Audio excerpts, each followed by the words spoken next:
Felix? Yeah. What are the parts? We're going to figure that out today. Sounds good. So it's been 15 seconds since we are live, as promised. Hi, everyone. Thanks for joining us today. I'm very excited about another episode of Deep Random Talks, where we are going to have a very random conversation about a very interesting topic of community, machine learning, work, all of these things. They are related, I promise. This is random, but it's not going to be super random. Today we have a very awesome guest, Felix. I'm going to ask you to quickly introduce yourself for our audience to get to know you better. Wow. Well, Amir, Mariam, it's an honor. Thank you so much for inviting me. Deep Random Talks. I wish I had that every day. My name is Felix Zeltner. I'm a journalist based out of New York City, and I'm an entrepreneur. My company is called Remote Daily, which is a virtual talk show, not too different from what you are doing here, which is fantastic. And we have started this virtual talk show called Remote Daily in the pandemic in March 2020, actually 2 years ago, 5 times a week. And then It's impressive. To use it, thank you, to use it as a sort of like blueprint to bring teams, organizations, and communities together. So now, we are producing, hosting, curating virtual talk shows on Zoom, on Teams, even in the metaverse for about a dozen companies and communities around the world. And we still host one thing that we started in the dark, lonely days of the pandemic. We still do that every Friday, just like you do your Deep Random Talks. We have guests every Friday, and I keep doing the same thing because there's so much talk about we all want to experiences, and I just went to my first live concert at Brooklyn Bowl a couple of nights ago, and it was amazing. It was weird. There were a lot of people without masks. But also, I think accessibility, inclusivity, and overall during these 2 years, social space has been so significant and so overwhelming. Even at we can't just behave as if this is now. I think these two worlds will coexist, and for all the remote teams out there and the people that are digital nomads, Mariam, not looking at you. This is great news because I think we will be a lot more flexible in the future in where we work and how we communicate. And it's partly thanks to people like you. Oh, I feel honored. Oh my gosh, Felix, thank you. It's funny that you mentioned the going back in person. So Amir and I met a couple of years ago. We were introduced by an investor. We started talking about our communities and partnering for events. And then I came on to Aggregate Intellect full-time over a year ago at this point. But the first time we met in person was this December at the AI Summit in New York City. And it was very strange.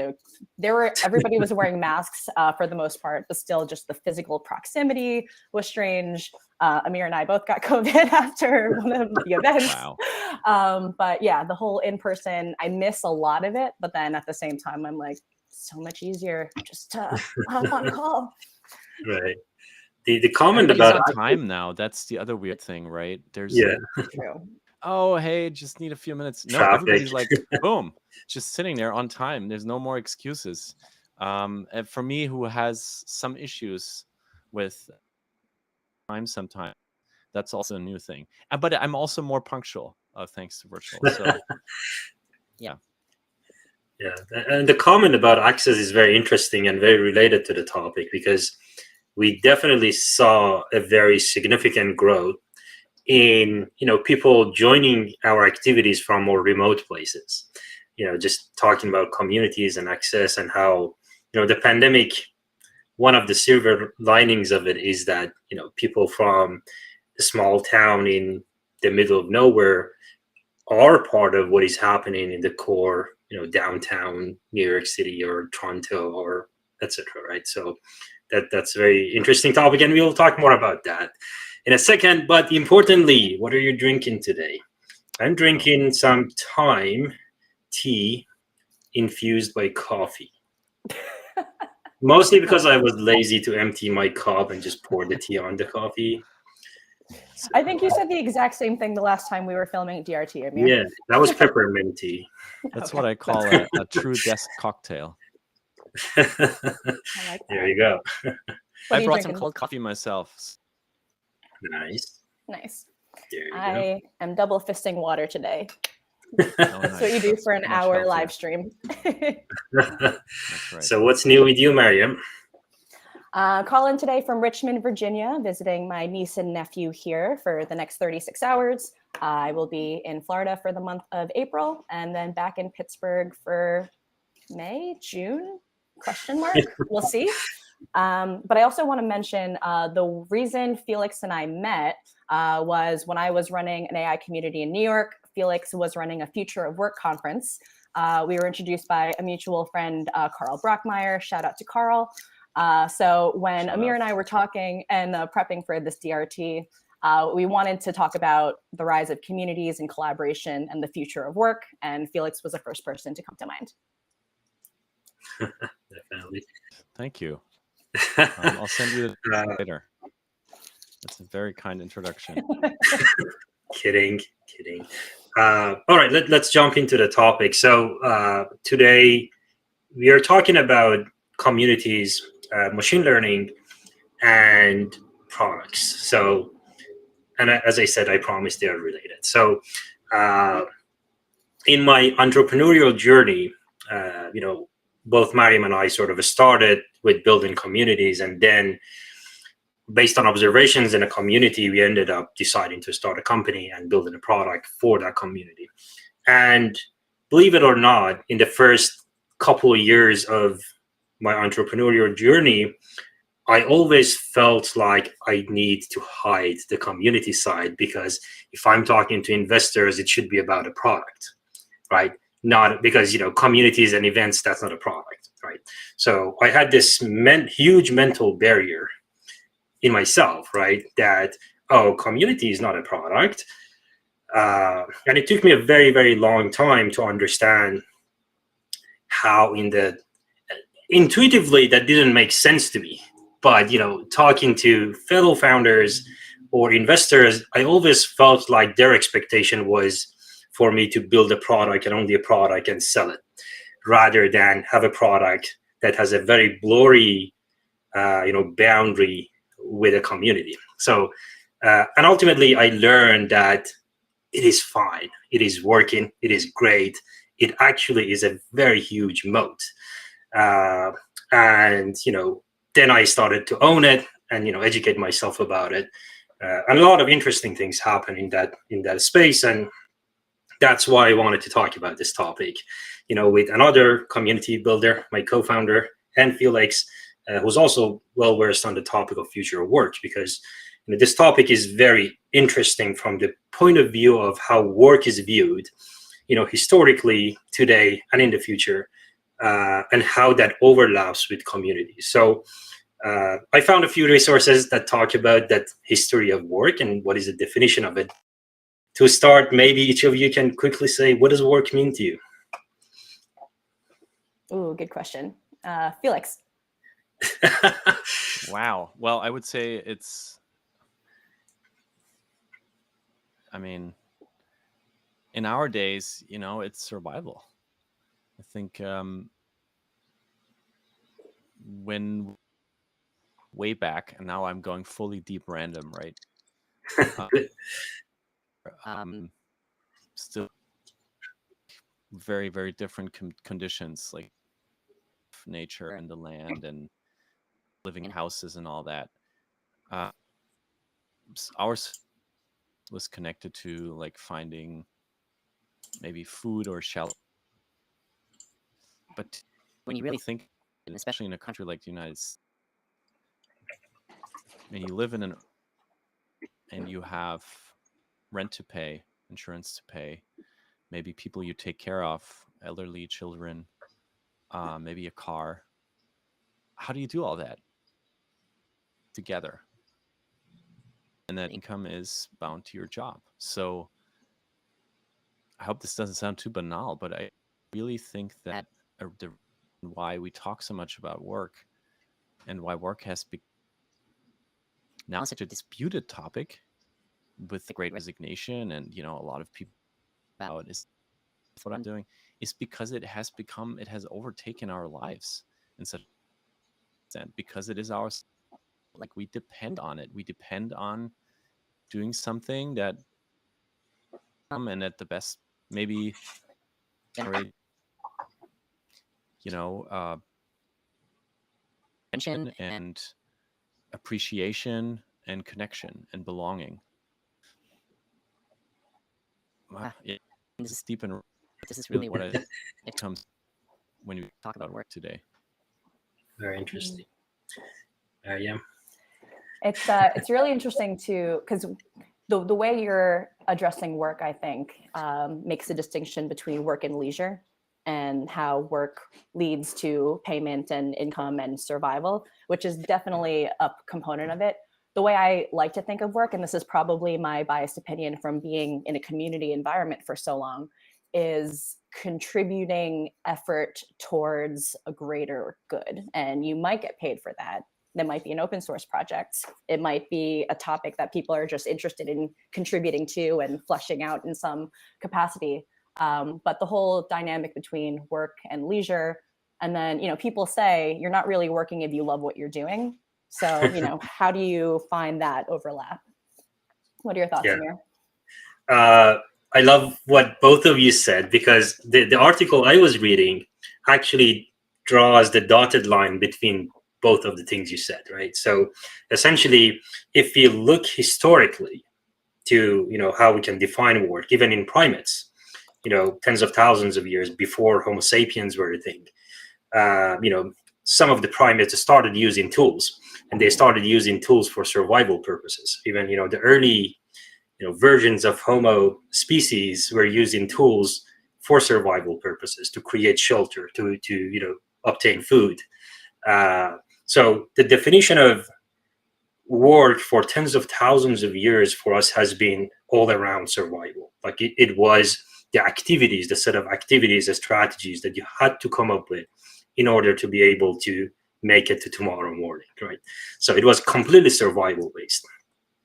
But then as humans evolved, as their ability to do things evolved, their definition of tools also went beyond just the physical things, right? So all the way, fast forward to 2000s, software became a thing. So software is a tool now. So it is not a physical thing that you create, you craft, but it is a thing that you create in order to enhance your abilities to interact with the world. But also, we have moved on from that survival mode to now thinking about fancier things, right? So now you don't have to do physical activities and interact with environments just for the purpose of survival, but it could be for the purpose of, pleasure or leisure, right? So it is very interesting that evolution has happened over time. But a very interesting aspect of it that happened, started happening very early, and it still is happening, and is the topic of the conversation, is communal work, right? So because when we, as animals, we were trying to do tasks tens of thousands of years ago, sometimes you could do it alone, but a lot of the time to do a bigger task, like if you wanted to get a mammoth, right, you cannot do it alone. You had to coordinate with a bunch of other people. So the hierarchies, the communities, the social status, a lot of these things start forming because you had to work with a bunch of other people to achieve a task, right? And it is very interesting that, Mariam, that you mentioned, social good kind of activities as flavors of work. Because it is not only about survival anymore, it is about meaning. Like it is a meme that is so built in that survival is, of course, the baseline, but on top of that, how do you drive meaning from your activities is sort of the definition of work. And how does it sit in the context of the communal activities you're doing, and therefore determines your social status, because those are also very, very intertwined. Mm-hmm. Interesting. What you said reminds me of something I read. I believe it was the Romans. Was it Cicero? Let me look at my note. He made the distinction between, I'm going to butcher these words, sorry, otium and negotium. I'll also drop it in the chat so you guys can just Google it and not try to see what I'm actually saying. So Cicero talked about the distinction between otium and negotium, which basically said negotium was the majority of people, including women and slaves, that would engage in physical work. And then otium would be the elite that could concentrate on advancing humanity through otium and reflection. Very interesting. I'll drop those terms in the chat. Yeah. So I'm curious, Felix, what are your thoughts on, what collaboration and the rise of these things mean for the future of work? Yeah, it really got me thinking what you said, Mariam, and it's great that we sort of gave two different definitions.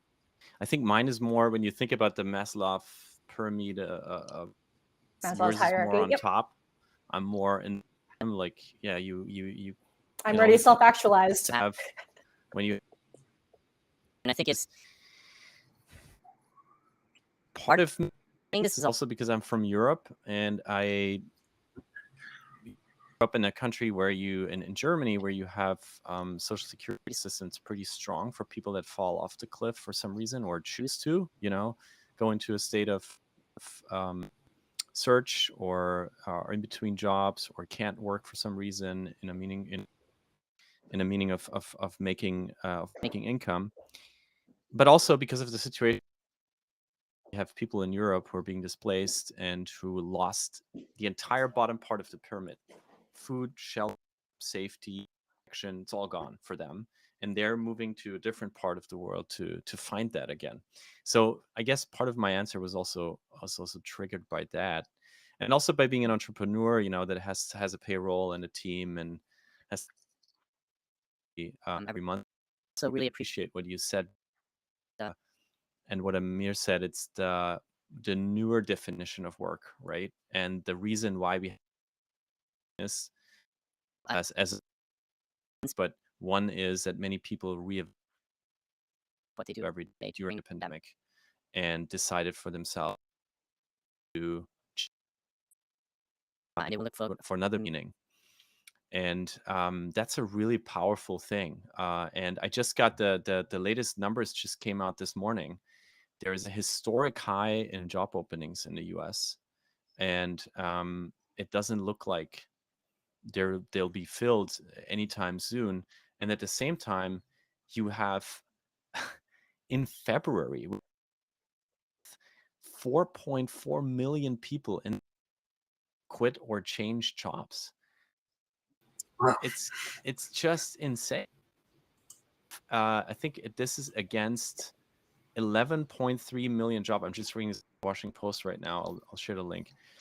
11.3 million job openings, and then you have 4.4 people who quit or change. That's what you just said. Part of that is driven by the fact that people are that meaning. And to your question regarding community, it's such a funny and going deep and random here. When you look it up on Wikipedia, it says like community is a social unit, and it shares like maybe a religion or values or customs or traditions, rituals, identity. And then you go to like zoom.us, right? And they have this huge Zoom community. Like, why is that a community? And then you realize that wherever you go, whatever tech product you go to, they claim they have a community, but it's actually just their customer base rebranded.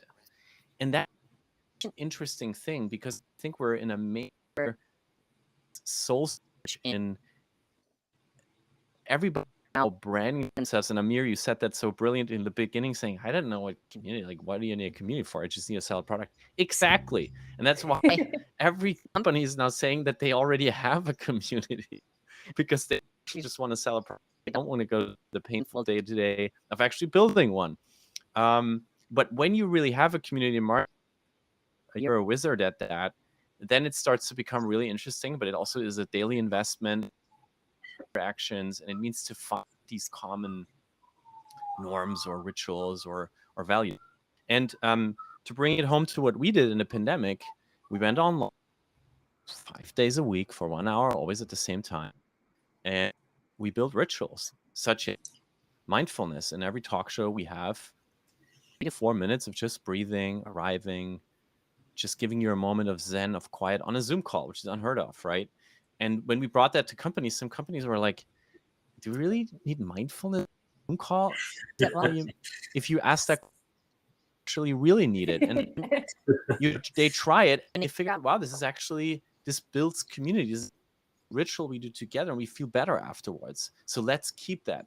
And the same with the music, right? I used to be a music journalist of my journalistic career, and I've always found music such an element of bringing people together, being at the core of a society, sharing norms, values, challenging the status quo. So bringing music into the virtual room also creates another communal element, because it's something that you haven't had in a while, like live music, like actually landing in you're like, whoa, you see people that music in you, but you do it together with others and you react, share something in the chat. So even in a virtual space, it creates a communal feeling.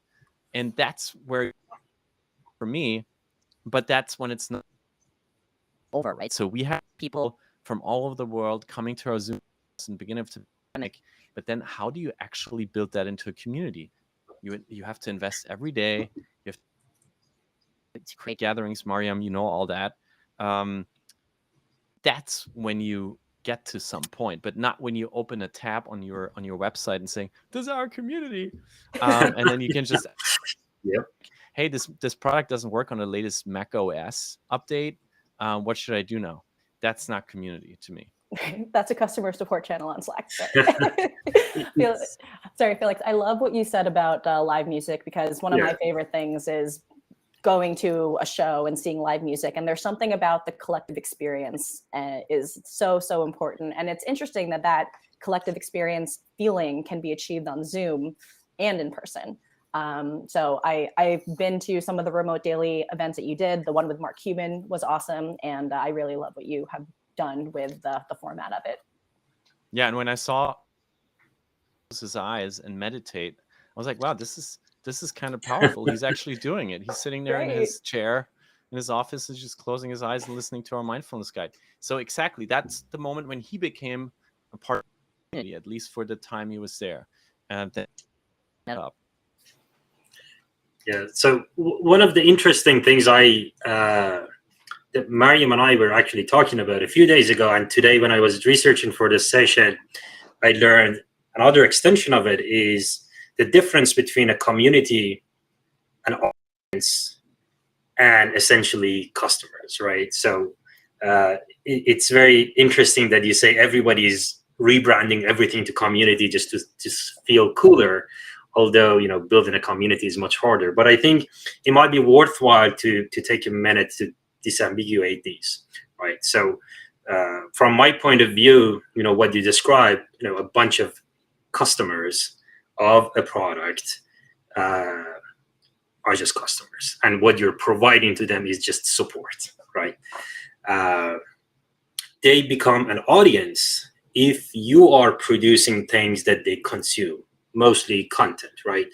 They're the users of your product or not, like regardless of what you're doing. It you might be just a social media influencer, etc. But you're producing content, others are consuming it, right? So what you have is an audience, is not a community, right? You might have a newsletter with tens of thousands of people. They're not your community, they're your audience. You do daily posts on social media, tens of thousands of people upvoted or whatever. That's an audience. That's not a community. It becomes a community when these people have the opportunity to interact with each other and do things together, share experiences together, right? And that's a huge difference. Like, that does happen organically sometimes, but ultimately your platform, your infrastructure has to invite that, has to support it, has to enable that, has to empower that.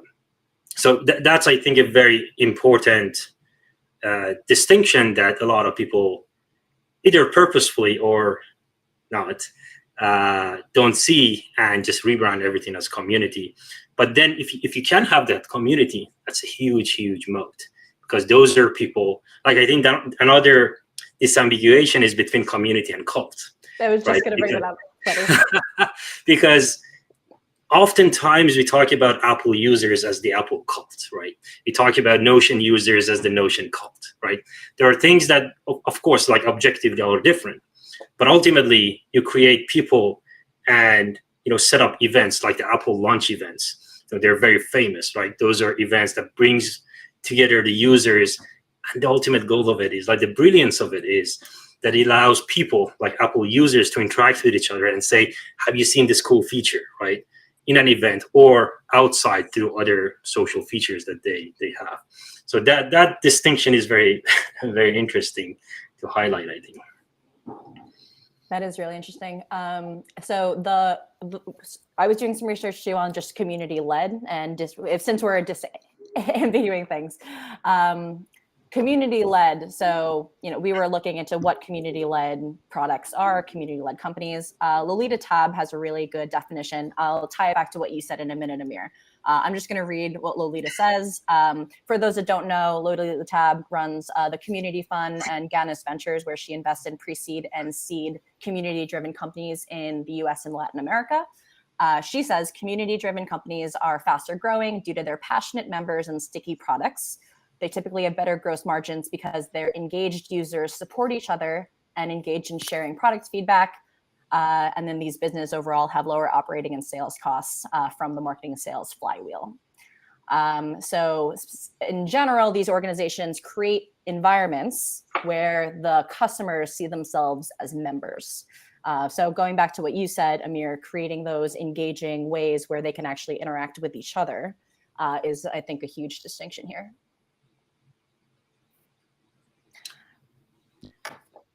I love how you between audience and community. It reminded me, I just interviewed an influencer who, he's a photographer. He has maybe 700, 800,000 followers on Instagram. He said, that's my audience. I don't even know why they come to my channel. There's a subgroup of about 50,000 people that has subscribed to his newsletter, and actually buys into his products and actually visits him. He's in LA, has a store there because he needs a physical place to actually interact with his community. So he's in a store every day, and you can walk by and take a photo with him, talk to him. He will invest in his community. And without that, he won't have one. And that to me is fascinating. And and I love how you define it, Amir. And I think it's very important to take that into any company. When you think about building a product, company, and even in the design thinking stage. When I started out in the pandemic from scratch, because I hosted Future of Work conferences, what I did was I hosted this. Usually had a call or two in the afternoon with people who attended, who were guests, just listening. What do you need? What do you do? What's going on right now? Like, define challenge, I could support them on, and I could help them build. And that was the beginning of that whole community. And to me, this process of design thinking like a designer, take a target audience, listen to them, ideate on based on what you have heard, build, bring it to the audience and say, you think, and then iterate on it. That's the way to be successful. 100%. We're covering UX 101. I feel like we should have Roxana here telling us to talk to your users, understand their needs. Exactly. One of the interesting things that I read in one of the articles I was reading for this session was that, of course, we started talking a lot more about communities and their role in technology very recently, because of the pandemic, because we were isolated. All of a sudden, the need for human interaction became really real, because we were doing it every day. We took it for granted, and all of a sudden they were like, you can't do it anymore.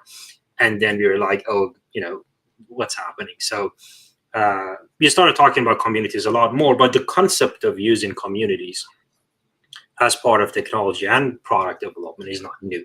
As we said, Apple is a very good example of it. Like, they are very, very purposefully not only designing their product, they're designing, their go-to-market around building this cult, around building this, community of users who stick around for all the reasons that Mariam said.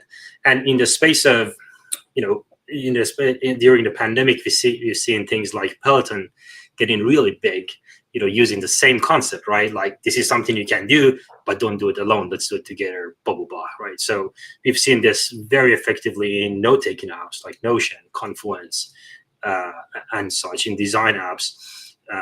But one of the examples I remember still, probably about, 6-7 years ago, when for the first time I heard GitHub is a commercial product, I was like, what? I was completely blown away, because to me, GitHub felt like this free community thing that people gather and code together, blah, blah, blah. That was amazing. Like, that transition for me to just digest the fact that GitHub is a commercial product was amazing. And a lot of the time when I'm talking to the team, I'm like, I want our product to feel like GitHub. I want people to feel like they're here to do something interesting.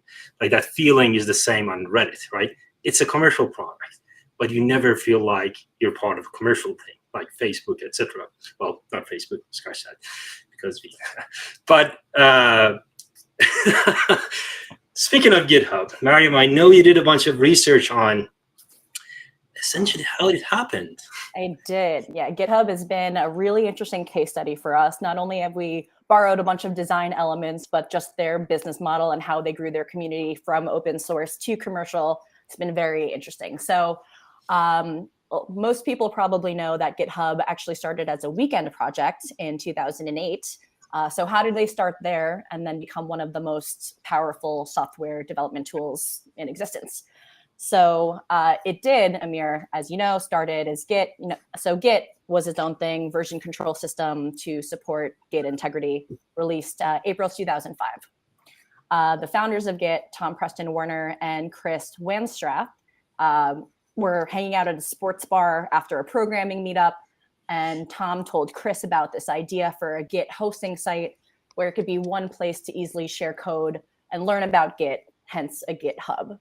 So they began meeting on Saturdays and building the site piece by piece.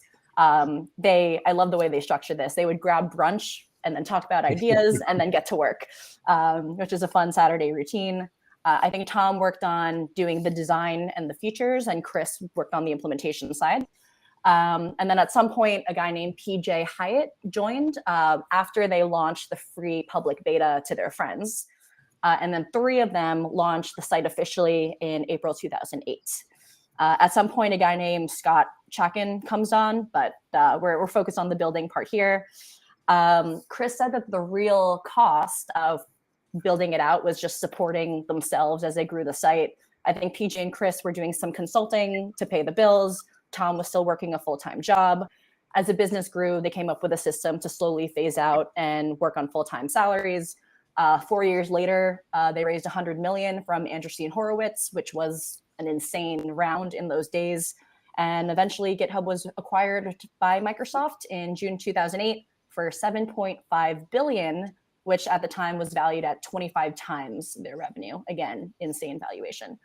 So that's a quick history of GitHub. Very interesting. So what I was reading open source 8 software, and one of the remarkable things about GitHub was that they literally set this up on a server and told people just use it, and people started like hoarding a lot of source code on it. And the remarkable point was that some of these people at some point are like, yo, dudes, we feel bad about using this thing for free. Can we please pay you? Right? That's absolutely remarkable. That's like the dream of any product, right? So, but I think the reason that happened was that like the whole point of it, the whole point of creating this hub was for people to collaborate, which, based on what I said earlier, is just like the definition of creating a community, like letting people, empowering people to do things together. And that's something that we learned in a hard way. Like we pivoted in a direction that didn't allow people to work together for a while. And very quickly caught ourselves, and we were like, wait a minute, something is not working. We just immediately came back with our discussion groups and working groups. So that's definitely remarkable. Like creating opportunities for people to collaborate is probably one of the best ways to create and empower communities, and a lot of good things comes out of it. Love to see that in the video conferencing. It is not, at least not as I have experienced. I really admire what Zoom has been able to pull off. As you may remember, they reduced their bandwidth in the early days of the pandemic, while other platforms just kept crashing. So we all had a res image, but we could still see and hear each other, and we could all use it for everything from birthdays to funerals and weddings. What's going on? People on the platform, and then they started iterating on it. And I can tell you, I'm using this product every day now, and every week there's something new to it. And point where we meet other teams that work with Zoom, even startups that work on Zoom with their own API and their product, and we can tell each other stuff that we don't know. Like they would say something, hey, have you tested this feature? And we're like, what? Never heard of it. And then we tell them something, and they're like, oh, cool, didn't know. And this has been going on for a while, and I really admire how they have built out the product. But I don't feel as part of a community. Mm-hmm. And I wonder if they will be able to fulfill that or not. Because I think this product could be probably 1,000 times as strong. And it's already like, when you look at the numbers, times as strong if they would actually care about community and that described it. And I wonder if the metaverse applications that are coming out right now, if they can create that sense of togetherness for people while using their platform, or if they fall into app and will be taken over by, abuse. And we just have a $600 million heist, I think, yesterday in one of the online games. 600 million in stable coin and other digital currencies, or will they fall into that trap? That's, to me, is a fascinating journey that we're on right now, which is far from, at least as I can tell, far from being decided. Metaverse can give us this aspect like a GitHub, and we spend so much time in there we don't even realize what kind of a product it is. One example that I have that I found for community-led ways, LinkedIn. LinkedIn at its core is a B2B company. They have a few core products that they sell all over the world. And they're a pretty small company compared to like the Facebooks or with 300 plus million users. And they don't have a lot of staff compared to the size of the platform. And there you think, oh, that's nice. I can connect, to peers like Mariam. I think you texted me on LinkedIn. You were like, hey, and at the core, it's something completely different. So I think if LinkedIn feels like a community at the core, because groups don't work, a lot of products are like, but hey, they have something telling us, oh, just go ahead and use it to help you while actually building out a B2B business at the back end. Interesting. Yeah. Example. So we mentioned GitHub. We mentioned a bunch of other community-led. So we mentioned basically a great example, and I'm just going to call LinkedIn an okay example, to turn it back to the machine learning space. I think another interesting one to bring up is HuggingFace. So HuggingFace was founded by, sorry, I'm going to butcher French names, Clement Delange and Julien Chaland, I believe, in 2016. They started as a chatbot company and then transformed into an open source provider of natural language processing technologies. They are now one of the leading NLP startups in the space. I believe they raised 15 million in Series A funding in 2019. They have huge open source community. They have a big transformer library. That's one of the top attractions. We actually worked with them to do some of the to engage in their big science projects. Amir, you want to talk a little bit about that? Yeah, for sure. I mean, one of the interesting things that Felix said that I would like to build on is, of course, community, the sense of community and the reason that people in the community come to your product and what you're trying to do with it as a business are often different things, right? Like the community aspects are empowering people to do things mostly for free, or even they would make money from those activities, versus the business side where you are trying to make money. And those are not immediately obvious things in terms of how they coincide, or what should be the priorities, et cetera, et cetera. So that's an eternally interesting question, and we should definitely do another session on it. Like, how does community and business coincide and sort of co-live? But HuggingFace is another example of companies that when I heard it is a for-profit company, I was like, wait, right? Really? But we are seeing a lot of companies in the machine learning space like that. They, like what you said was exactly what happened. They started as a chatbot company. They were like, I heard from people in our community that they would meet them in conferences and they're like, you're a chatbot company. But that didn't go very well. And at some point they were like, what if you open sourced everything? And then people loved that and they started using their tools. And then eventually they came up with this largely, service paid, managed services kind of business model on top of the open source. So that's how they sort of combine the openness and the community with the managed services on top of it. And one of the things that open source aid software talks about quite a bit is, how do you do business with open source stuff? Because open source doesn't mean free, right? So open source means that you have access to the source code. There are definitely a lot of ways that you can monetize the activities that are happening through those kind of code bases, and that's exactly what HuggingFace is doing. And yeah, they're doing this very interesting thing called big science. Being a physicist, I'm slightly offended, but I'll let that go. That's completely fine. Sorry, CERN. I mean, as physicists, they have problem with computer scientists calling themselves scientists, but that's okay. I'll let that slip. Yeah, they're doing this project called Big Science, where essentially they have initiated this global effort.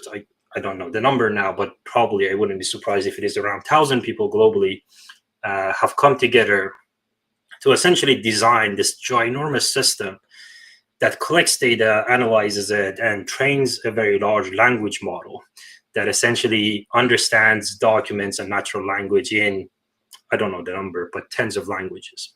And that's remarkable. Like, things like that are usually behind closed doors. Like OpenAI has, a paid version. Some other companies have paid versions. One company that I don't remember the authors of GPTJ, they're doing it in the open. But it is largely behind closed doors. Nobody has access to what is really happening to it. But activities like this are relatively new. In our communal, prehistoric days, we used to do a lot of things like that. Like we used to do things together based on need. But in the past, I don't know, 5-6 decades, we have moved into this very, very fixed definition of what is work. I show up somewhere at this time until this time and do these activities and leave and build these particular things. But now we are moving back to this mode where the boundary again between the company and its community is less clear. Like, people in the community are telling HuggingFace in this example, what should this model do? Like, what should happen in terms of governance, right? Like, what kind of data is allowed to go into it? What are the dangers that we have to be careful about? We had another session on, us writing a letter to Toronto police telling them about, dangers of using AI in policing, right? So things like that are remarkable things that are happening now. And the whole concept of community-based governance, community-based, product design. We've been talking about user-centric design for a long time, but just taking it to a whole new level, like having it inside a community, have them interact with it, see where it works. and where it doesn't is a remarkable new thing that is only one of the advantages of building tech products with a community, not for a community. But, so I'm very interested to see where this is going. This is definitely a interesting direction. Amir, I want to, so you bring up community-based governments. I know there was a DRT session on it, and there's a separate recipe that goes in much more detail, but I'm curious and feel like something that we were talking about to prep for the session is different countries' stance on governance in machine learning and future of work in general. So where should the onus lie on community, on federal governments? What are your thoughts there? And I know, Felix, you have a really interesting perspective on the future of work going on in the US versus Europe. I've done a lot of things. Pick one. Yeah, deep random. I mean, that's for sure one of the biggest topics right now. If you, like me, you might be familiar with the Web. She puts out these like annual trend forecasting reports. It's like the Forbes annual people list are, researched by a lot of freelancers, by consultants, by people on the team that just do that for a living. But of course, it's like close to and never like fully encompassing what's going on. And I feel like that talk about this, I'm on very thin ice because a lot about what's going on in the governments right now. So the only thing I can rely on is on these reports, that have been coming out over the past couple of weeks for what's going on. And what I see there is when it comes to governance and tech, after years of talking, there's now actual regulations being put in place. And that's especially happening, as I can see in Europe, where big tech is being challenged every level. A lot of cities and states in the US are actually doing things on a local or regional level that don't resonate on the national level, which I find also really interesting. So when it comes to like how we govern, it seems like smaller entities are moving and are just making decisions, good or bad, right? That now the national governments need to like basically catch up with. And also, some states are really deploying AI on their citizens without the citizens knowing much about it. And Amir, you brought up the case that you wrote this letter, which I find is amazing. That's like exactly what needs to get experts like you behind it and create attention. I remember this case in Brooklyn here in New York City where there was surveillance and facial recognition installed at a large building complex, and the inhabitants actually, putting this out into the public, going to the media, going to the community and saying, hey, this feels weird because now when I'm going into my building, I need to show my face, and my face is the base of the decision whether I'm being let in or not. Something is off here. And then this huge thing started, and we even invited the initiators behind this community, really like from the ground up grassroots initiative, to one of our conferences. And it was fascinating. I think, Mariam, you were there as well. Before the pandemic, it was fascinating to hear their journey because they meet lawmakers and policymakers that don't know too much about what's going on. Let's just put it that way. And that's a frightening thing. But at the same time, I see our generation, like I put us all together here, no questions about age, now moving into decision maker roles in politics and maybe being sort of semi-digital natives, maybe a little more open and transparent and more able to collaborate and actually seek solutions together. Because I don't think that element can now decide on your own and with the people that you have around you. You have to talk to that are experts. You have to talk to the tech companies who are installed, and you have to see what is going wrong in the world. So I'm just going to bring up one example. I think China is so fascinating. City who are developing local metaverses and are really like pioneering in a space. And then you have huge research projects going on in quantum. And then at the same time, you have complete crackdown on big tech companies. And to me, that's just one example. As I said, I'm not an expert whatsoever. Wow, right now, and I understand so little about. I feel like decisions are being made right now, and when it comes to governance and data, that will resonate with us for the next years to come. And I would love to, have people like you and others and share more, and it just explain more for people like me who are more in the science, actually be able to follow up on what's going on. Ironically, our YouTube channel is called Machine Learning Explained. So great call out. That was not a plug, by the way. Yeah, definitely agreed completely. And I'm very excited to see how this concept of community, especially accelerated by pandemic, turns into a much bigger conversation, because the whole point of community, we talked about it as empowerment and conversation. Empowerment and collaboration, but ultimately it's all about conversation, like talking about things that matter and how it affects people to reduce the biases. And ultimately that's what governance is. Like the purpose of governance is to ensure people are not affected in adverse ways. It happens every week that about now I'm like, this was already an hour, really? So oh, man, wow. Yeah, we are at the top of the hour. We should wrap up. Maybe I would love to ask each of you to tell us what the verdict is now. What's the call to action for those who are watching this now or later? Maybe Mariam can start and Felix can follow.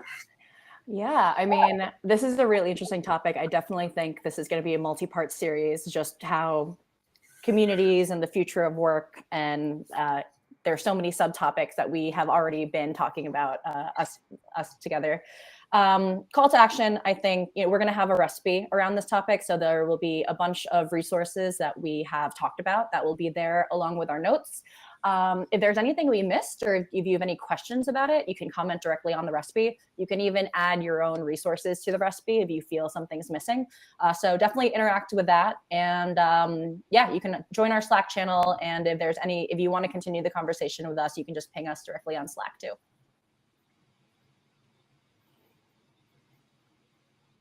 Slack channel too. You should. I was actually supposed to invite you yesterday. I will send you the invite.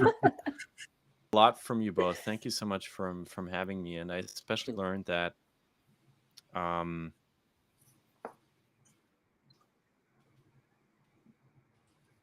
have to focus more on, now that I have a remote team and a remote community and remote virtual products, to create more shared experiences for the people I engage with every day. And you got me thinking a lot, because yeah, I'm sitting here doing my talk.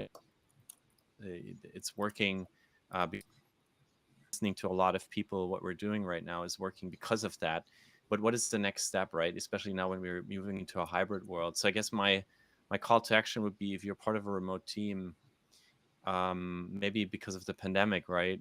You joined, you changed, you switched to remote company. Make a big emphasis on creating shared experiences that actually bring people together. Maybe it's only once a year, maybe it's twice a year, but do that so you become, or you lead, or you enjoy that community that you're part of. I think that's what you really gave me as a verdict here to think about more. I spent the last 2 years enjoyed it a lot. Our network exploded. I was able to interact with people like you now here, which is fantastic. But let's go, and the actual happens in the physical world, make the best out of the two. I guess that's my takeaway from today. And I want to thank you again for providing this platform. It's I'm already looking forward to this series. Me too. Definitely. Yeah, I mean, as we said, this is called deep random talks because we talk about random topics in a random way, but hopefully it provides some pointers for people to think differently about everything they're doing every day. We talked about the power of community. I remember early on in the community, that was in the pandemic, there was a point in time that we just had gone completely online. A lot of our in-person activities, for the company and community was completely removed. And for a while, we were just doing live streams. And, we were struggling with why aren't people as engaged as we wanted. And I, completely separately, every morning I would wake up, put on YouTube on a, exercise follow-on video and try to follow with it. And at some point I started thinking, why do I feel so engaged with this video and not so much with our own content, right? And what I realized was that it was empowering me to do something different, something that affected my life. And from that point on, I learned that, I was thinking about our product completely differently. Ultimately, the product has to be focused on empowering people to do things. People can be your community members, can be users. And until you achieve that, you don't really have a community-focused product, regardless of what you write on your website. So yeah, this was a very interesting transition for us. We learned so much from that experience. There are so many unanswered questions still for us. How does a product, a community, a business, all of these overlap? But I think the verdict is that, like, if you're building anything, ultimately your goal should be empowering people to do more, either to help them survive better or have more pleasure from their life and have more meaning. But ultimately, that should be the goal. And if that's the case, then you're probably moving in the right direction and you're adding more meaning to the world. And that's a world that definitely needs that. On that topic, thank you so much for listening to us babble about these topics for the past hour. Hope to see you again next week, or you see us, we talk to you, and you engage with us on the live chat. We are going to talk about blockchain and decentralized finance, I believe, and how machine learning can be used to enable that. That's actually a very interesting story. Speaking of empowerment, one of our community subgroups, I guess, self-organized themselves to create this application using blockchain and machine learning to bring essentially credit risk scoring to, say, new immigrants in a country that they don't have credit history. So that's two levels of empowerment. We empowered some people to create a tool to empower others. So that every time I think about that group, I really smile. Thank you so much for listening. Hope to see you in the next time. And Felix, we shall definitely bring you back for another topic and continue this topic of community and product and business. Thank you so much. Thank you. Hope to see you again. Thanks, YouTube. Thanks, Felix. Really enjoyed your brains. Thank you.